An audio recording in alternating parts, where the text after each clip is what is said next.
Hello, welcome to our second lecture in our series for the course Systematic Theology. I want to talk further today about the benefits of studying theology, and there's one important benefit that we often miss: the opportunity to come to deep convictions about what's really true, what the Bible really says. Many times we tend to overlook this aspect of theology.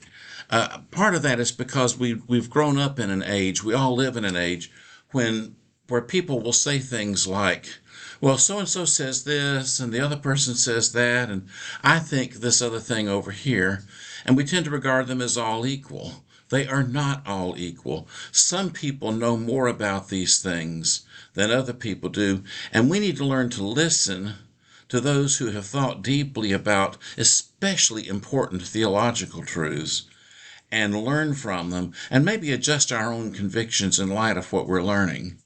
Many students never do this. They just assume that, well, since Dr. So-and-so says this and I say that, we're both right. That's relativism. And most of us will say, I believe that truth is absolute. Truth comes from God. It doesn't change with the whim of the moment. Then we add, at least that's my opinion on the matter. And we take away the whole objectivity of it. It's just my opinion. Some of you will say, well, wait a minute, Dr. Smith. Different theologians disagree even. How can theology get us to the truth if every theologian has a different idea? That oversimplifies the case.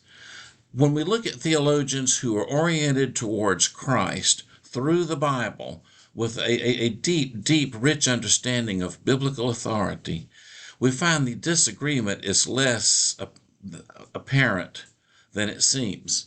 For instance, if you were to read John Calvin, Jonathan Edwards, John L. Dagg, Dabney, Hodge, Wayne Grudem, W.T. Connor, Michael Bird, Morgan, Erickson, you would find all of these and many more believe in the Trinity, the authority of the Bible, the deity of Christ, the necessity of salvation by grace alone, through faith alone, in Christ alone, and in the blessings of a fruitful Christian life. They all believe in these things. It's the details where they differ, where they disagree. And the details are important, and we need to find out what those details are, and we need to learn about them. However, the level of disagreement is not as sharp as we sometimes want to make it. It is important to study theology, and I'm going to give you about 3 reasons why. First, it's important because theology is about the truth. Rather than read in your book, Morgan, and finding, well, he says this, well, my pastor says this, and I've always thought, well, that over there. How interesting, how many different ways there are to look at this. No. Take time. In fact, maybe take months even after this course is over. Consider these truths. Study the Scripture. Talk about them with other people. Talk about them with your pastor and others. Talk about them with other Sunday school teachers or your Sunday school teacher or the smartest people you know. Read about these truths. See if you can come to a deep-seated conviction about what the Bible really says on each of the questions we're examining in this course. Number 2, and this leads into it, is the matter of conviction. If you're going to lead in your church, you're going to do a much better job of that task, fulfilling that calling, if you are possessed of deep convictions regarding the truth. It's one thing to know that Jesus is Lord, that he is God in human flesh. It's another to have a deep conviction about it. It's one thing to know that salvation comes by grace alone, through faith alone, in Christ alone. It's quite another to have a deep, abiding, from the heart conviction. And I don't mean an emotional conviction. I mean something that you've worked out by studying the Scriptures on it.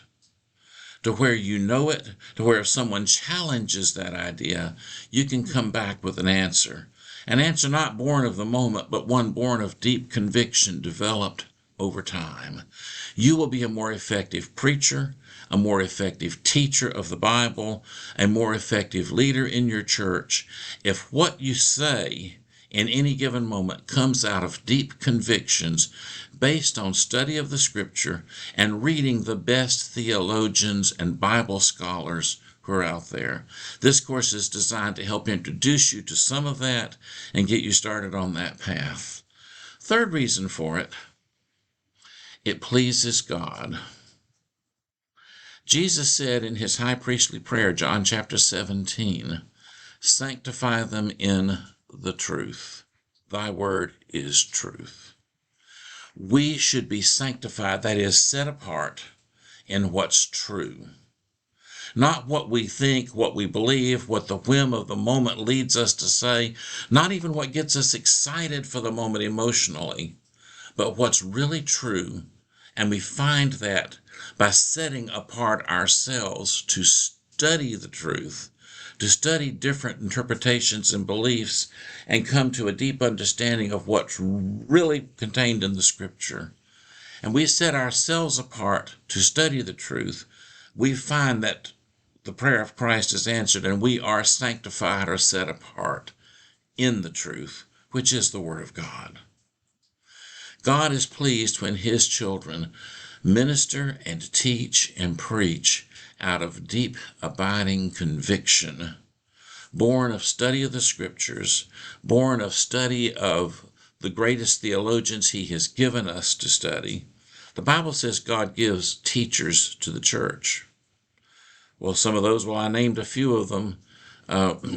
John Calvin, Jonathan Edwards, John L. Dagg, etc., etc., etc. He gives teachers to the church. Let us make use of the gift he has given us to learn, to know the truth, to believe in truth itself, to develop deep convictions, and to be sanctified by the truth.